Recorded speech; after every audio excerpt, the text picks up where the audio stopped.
কেমন করে ঘুমাও তুমি ও মানুষ,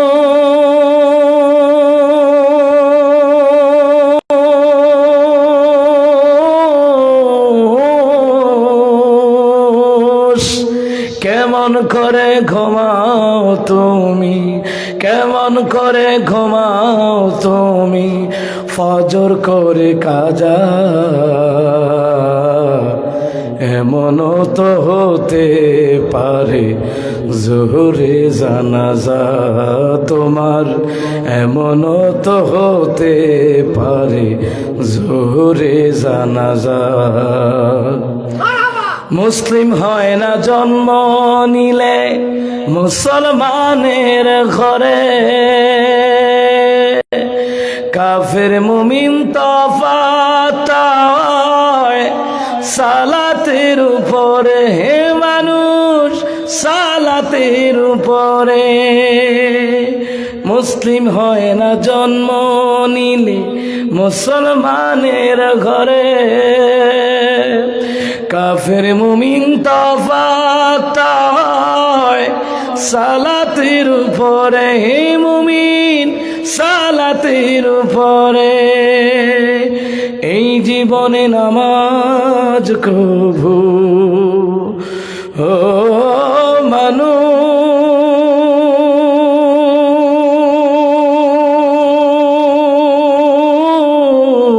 মানুষ, এই জীবনে নামাজ কবু, এই জীবনে নামাজ কবু হয় না যেন কাজা। এমনও তো হতে পারে জোহরে জানাজা তোমার, এমনও তো হতে পারে জোহরে জানাজা। কেমন করে ঘুমাও তুমি, কেমন করে ঘুমাও তুমি ফজর করে কাজা। এমনও তো হতে পারে জোহরে জানাজা তোমার, এমনও তো হতে পারে জোহরে জানাজা। ঘুম ভাঙলে সকার, ঘুম না ভাঙলে পরকাল। ও মুমিন, নামাজ ছাড়া মুমিনের কোনো পরিচয় নাই। মান তারাকা সালামু তাআম্মিদান ফাকাদ কাফার, যেই ব্যক্তি ইচ্ছে করে নামাজ ছেড়ে দিল সে কুফরি করলো। ও মুসলমান, ইমাম শাফি রাহমাতুল্লাহ আলাইহি বলেন নামাজ না পড়লে হত্যা করে ফেলো। ইমাম আজম আবু হানিফা কয় না না, এটার মারার দরকার নাই, জেলখানা রাখেন। হ্যাঁ যদি তওবা করে নামাজ শুরু করে দেয় তাহলে জেলেতে ছেড়ে দিবেন। ইমাম আবু হানিফা দলিল দেয়, কি দলিল? ইল্লা মান তাবা ওয়া আমানা ওয়া আমিলা আমালান সালিহান ফাউলাইক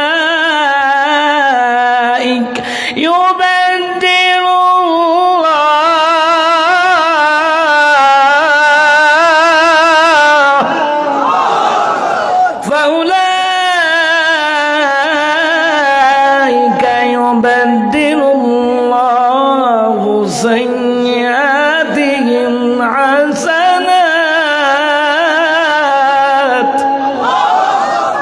আল্লাহ তাআলা বলেন, ইমাম আবু হানিফা কয় দলিল নেন, কয় কি দলিল? কয় ইল্লা মান তাবা, তবে যদি কেউ তওবা করে, নতুন করে ঈমান আমল করে, আমি আল্লাহ বলে দিলাম তার জীবনে যত গুনাহ হয়েছে ওই গুনাহগুলিকে সওয়াব দিয়া বদলায়া তার আমল নামাই দিয়ে দেওয়া হবে। ইমাম শাফির মতটা যদি নেওয়া হইতো নামাজ না পড়লে মাইরা লাও, তা আমরা জন্ম হইতাম নি, আর আব্বা হইতো না, আর দাদা হইতো না।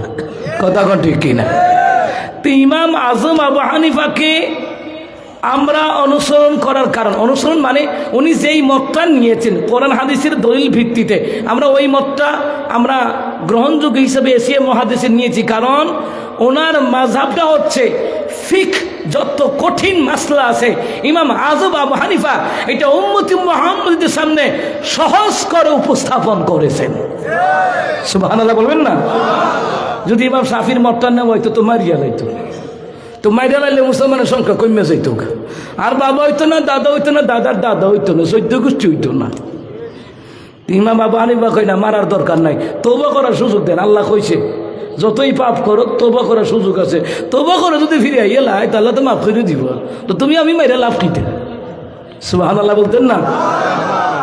তাহলে মুসলমান দাঁড়ায় নামাজ না পড়তে পারলে অসুস্থ, বসে বসে নামাজ, বসে বসে কি চেয়ারে না ফ্লোরে? জোরে এখন চেয়ারে না ফ্লোরে? উপরে না নিচে? নিচে। এরপর আল্লাহ কয় শুয়া শুয়া আমার জিকির করবা, আমারে ডাকবা। বান্দা কয় আল্লাহ কেমনে? আল্লাহ কয় দাঁড়ায় পারতেছ না, বৈশা পারতেছ না, এমন অসুস্থ, শুয়ে শুয়ে ইশারায় নামাজ আদায় করবা।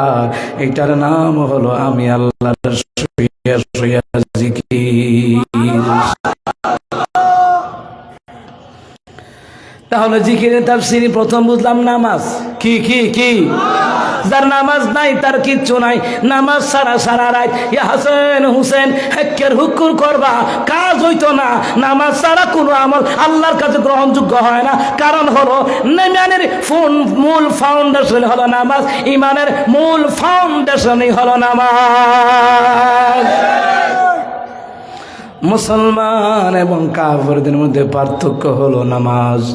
মুসলমানরা নামাজ পড়ে, কাফেররা নামাজ কথা গন্না কেন পড়ে না। এই জন্য আল্লাহ কয় শুনে নাও, ইন্না ফি খালকিস সামাওয়াতি ওয়াল আরদি ওয়া ইখতিলাফিল লাইলি ওয়ান নাহারি লাআয়াতিন লিউলিল আলবাব। নিশ্চয় আসমান জমিন সৃষ্টিতে রাত্র দিনের আবর্তনে বিবর্তনের মাধ্যমে জ্ঞান সম্পন্ন লোকদের জন্য নিদর্শন। এবার জ্ঞানী কারা? এরপর রায়তে আল্লাহ ব্যাখ্যা দিয়েছেন, যারা দাঁড়াইয়া নামাজের মাধ্যমে আল্লাহর জিকির করে, যারা বৈশা বৈশা নামাজের মাধ্যমে আল্লাহর জিকির করে, যারা শুয়ে শুয়ে নামাজের মাধ্যমে আল্লাহর জিকির করে, আল্লাহ কয় এরাই হলো বুদ্ধিমান, এরাই বুদ্ধিমান বান্দা বান্দি। এইবার আসেন মুসলমান ইমানদারেরা, এই সুবহানাল্লাহি ওয়ালহামদুলিল্লাহি লা ইলাহা ইল্লাল্লাহু আল্লাহু আকবার ওয়া লিল্লাহিল হামদ। এই জিকির করলে কি হয়? রাহমাতুল্লাহ নবী বলেন তাফসীরে হাসানুল বায়ান ওই কিতাবের মধ্যে লেখে, বান্দার গুনাহের পরিমাণ যদি সমুদ্রের ফেনা পরিমাণ হয়ে যায়, এরতে হতে হতে যদি আসমান পর্যন্ত লেগে যায়, ওই পরিমাণ গুনাহ আল্লাহ তাআলা এই তাসবিহগুলির দ্বারা আমার আল্লাহ মাফ করে দিবে। আপনি জিকির করবেন, ভালো কথা, সমতল ভূমিতে চলতেছেন, পড়বেন লা ইলাহা, জোরে কোন লা ইলাহা, লা ইলাহা ইল্লাল্লাহর জিকির করবেন। এই লা ইলাহা ইল্লাল্লাহর জিকিরের পার কত। মুসা কালিমুল্লাহ তুর পর্বতে গেলেন, কে গেলেন? নরম না গরম? এ কথা কয় না, নরম না গরম? ফেরাউনের বাবুর্চি মাছ কিনছে, মাছের টাকা দেয় না, এমন আমার দেশের কিছু মুসলমানের খাইচ্ছত আসেনি?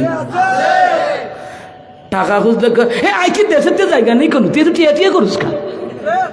রে বাপ রে বাপ, বাকি ওলা নগদ ওলারে দম খায়, আসেনি খাচ্ছ? লেনদেন ভালো না। হযরত ওমর রাদিয়াল্লাহু তাআলার কাছে এক লোক দাঁড়ায় রয়েছে, সামনে দেখুন দাড়িওয়ালা লোক যায়। তানবীহুল গাফিলিন কিতাবের মধ্যে লেখে, ওই লোকটা কয় ইয়া ওমর, ওমর তাকায় দেখেন এই লোকটা কত বালা। ওমর কয় বালা কেমনে বুঝলা? লেনদেন করে লোক, লেনদেন যার বালা এ বালা মানুষ, আর লেনদেন যার খারাপ ও নামাজ পড়লেও বালা মানুষ না। কারণ সে যদি নামাজি খাঁটি নামাজি হইতো লেনদেনের ব্যাপারে কৃপণতা করতো না। আমাদের বাঙালিদের খাইছ, এক দোকানতে বাকি খাইতে খাইতে আরেক দোকানতে নগদ নিয়ে খায়, আর বাকি দোকানদারে দেখলে হে লুকাইয়া লুকাইয়া হাঁটে। আসেনি এমন? মুসা কালিমুল্লাহ বাজারে গেঞ্জাম লাগলো। মুসা জিগায় কি ও? বাজারে গেঞ্জাম কিতা লয়া? মাছ লয়া। আরে মাছ কি হয়েছে? মাছ বিক্রেতার টাকা দেয় না। কেডা দেয় না? ফেরাউনের বাবুর্চি। মুসা কালিমুল্লাহ ফেরাউনের বাবুর্চি রে বাজি মাছের টিকাটা দিয়ে লাও, এটা দিয়া লক্ষ্য গরিব মানুষ, ও টাকা দিয়ে বাপ মারে লালন পালন করে, তুমি টিয়া দিয়ে লাও। হ্যাঁ কই ভাগরিওয়ালা তুমি করতে আইছো? যখন কইছে ভাগরিওয়ালা, মুসার মাথা গরম হয়ে গেছে। কিতে রে? এই ভাগরিটা আল্লাহ আমারে দিছে, আর আল্লাহর ভাগরিলে তুই কুটুক্তি করলি, দিছে আর তারপর হয়ে গেছে মইটা একেবারে ঠান্ডা হইয়া গেছে, একেবারে শেষ।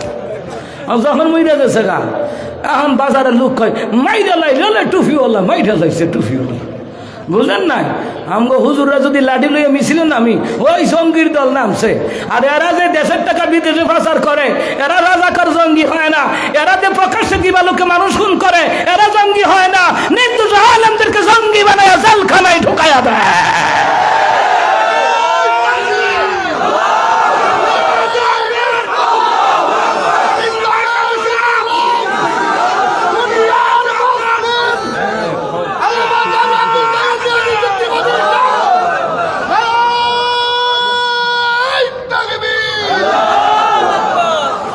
মুসলমান ইমামদারেরা জঙ্গি তো হুজুররা নয় জঙ্গি হলো তারা নির্দোষ আলেমরা জেলখানায় রিমান্ডে নাই যারা জঙ্গি হলো তারা আল্লামা মামুনুল হক সাহেবকে জেলখানায় নিয়া এই লোকটারে পুঙ্গ পর্যন্ত বানায় লাইছে জানে রাইখো তোমরা এই দেশ ও জাতির বন্ধু নয় তোমরা এই দেশ ও জাতির চরম শত্রু